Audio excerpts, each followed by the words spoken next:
Ka-Express, isang napakalaking balita ang yumanig sa basketball world. Kay Soto ay ilang araw na lang bago tuluyang makabalik sa court. Matapos ang halos isang taon na recovery mula sa kanyang knee injury, handa ang 7'3" Pinoy Phenom na bumalik para sa Koshigaya Alphas sa Japan B-League at posibleng sumunod na rin ang kanyang pagbabalik para sa Gilas.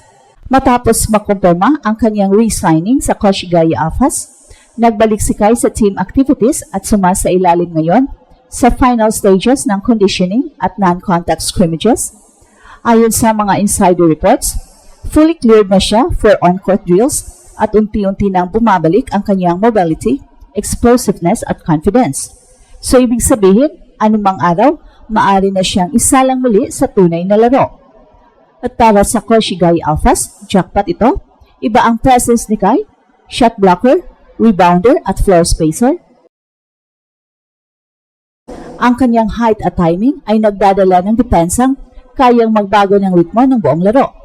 Sa panahong kailangan ng Alphas ng bagong leader sa paint, si Kai ang eksaktong piraso na magpapatibay sa kanilang kampanya sa Japan B-League. At higit sa lahat, jackpot din ito para sa Gilas. Ang pagbabalik ni Kai ay nagbibigay ng bagong dimension sa frontcourt ng national team, rim protector, pick and roll target at emotional anchor. Matagal nang hinihintay ng mga Gilas fans ang araw na muling makitang maglaro si Kai sa ilalim ng bandera at ngayon mukhang hindi na ito malayo. Kung tuluyan siya makabalik sa competitive shape bago ang susunod na FIBA qualifiers, malaki ang tsansang makasama siya sa lineup. Ang pagbabalik ni Kai ay hindi lang tungkol sa stats o highlight. Ito ay simbolo ng pagbabalik ng pag-asa para sa Gilas program. Ilang araw na lang at maririnig na ulit natin ang sigaw ng mga Pinoy fans. Kai Soto, go Gilas! Babangon muli ang higanting Pinoy at sa pagbabalik niya, siguradong may mababago sa laro ng buong Asia. Muling ginulat ni Kai ang buong basketball world matapos kumalat ang balitang malapit na siyang bumalik sa actual game. Ayon sa mga ulat mula Japan, nasa final stages na ng kanyang recovery ang 7'3" Pinoy star at kasalukuyang sumasailalim sa full speed individual workouts kasama ang Koshigaya Alphas sa Japan B-League. Matapos ang mahigit kalahating taon ng rehabilitasyon mula sa kanyang knee injury, si Kai ay handa ng muling tumindig at sa pagkakataon ito, mas malakas, mas matatag at mas determinado. Ang kanyang pagbabalik ay itinuturing na jackpot para sa Koshigaya Alphas. Sa panahon kung kailan kulang sila ng defensive presence sa loob, ang muling pagpasok ni Kai ay parang bagong pader sa paint.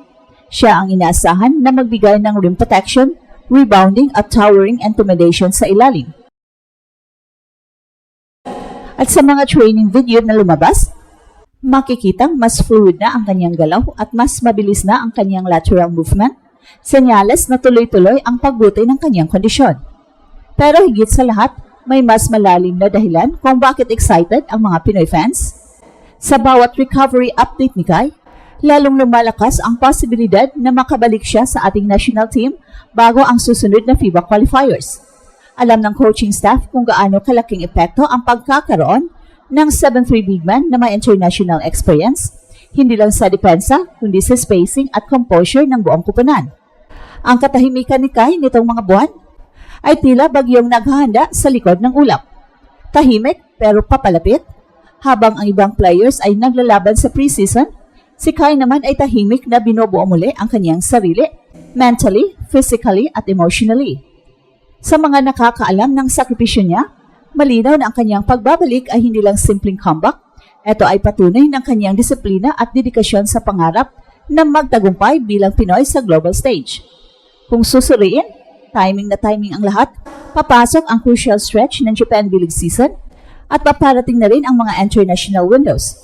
Kaya kapag tuluyan ng makabalik si Kai, posibleng sabay-sabay ang impact sa Koshigaya Alphas, sa Gilas Pilipinas at sa buong bansa. Sa ngayon, iisang tanong lang ang gumugulo sa isipan ng mga fans. Ilang araw na lang ba talaga bago magbalik ang ating higante? Isa lang ang sigurado, pagdating ng araw na yon, muling maririnig ng buong mundo ang sigaw. Kai Soto, go Gilas! Sa Japan, tahimik, pero makabuluhan ang bawat hakbang ni Kai mula sa simpleng jogging at shooting drills noong unang bahagi ng taon Ngayon ay full speed movement na at controlled scrimmages kasama ang Koshigaya Alphas. So ibig sabihin na sa huling yugto na siya ng recovery, ang bawat training session ay patunay na malapit na siyang bumalik sa actual game. At iyon ang balitang gustong marinig ng lahat. Ilang araw na lang, Kai Sotto is back. Para sa Koshigaya Alphas, ito ay literal na jackpot. Sa panahong naghahanap sila ng identity sa ilalim ng ring, babalik ang isang 7-3 anchor na kayang magbago ng laro sa depensa at opensa. Si Kai ay hindi lang basta shot blocker, isa rin siyang passer at screener na nagbibigay ng spacing sa shooters at consistency sa half-court offense.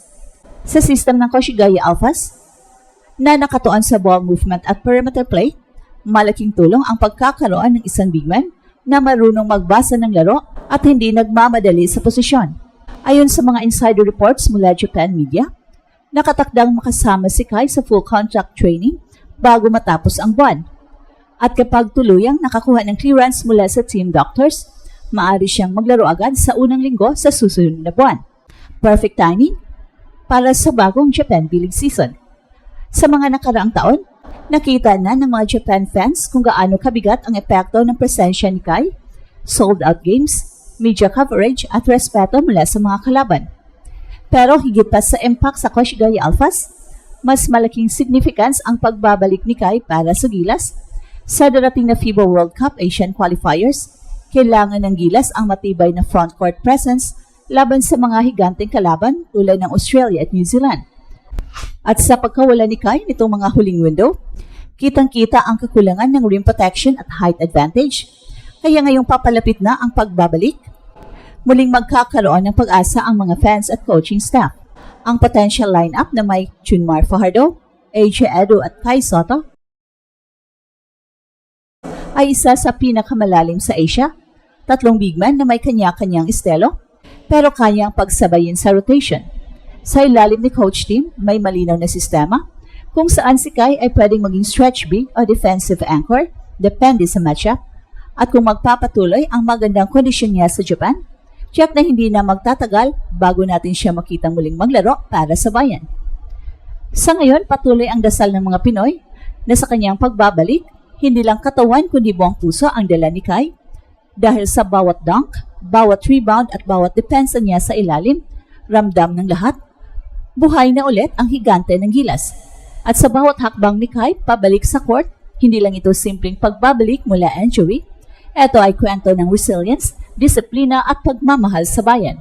At ito ang Experts Info kung saan bawat kwento, ginulat ang mundo. Don't forget to like and subscribe.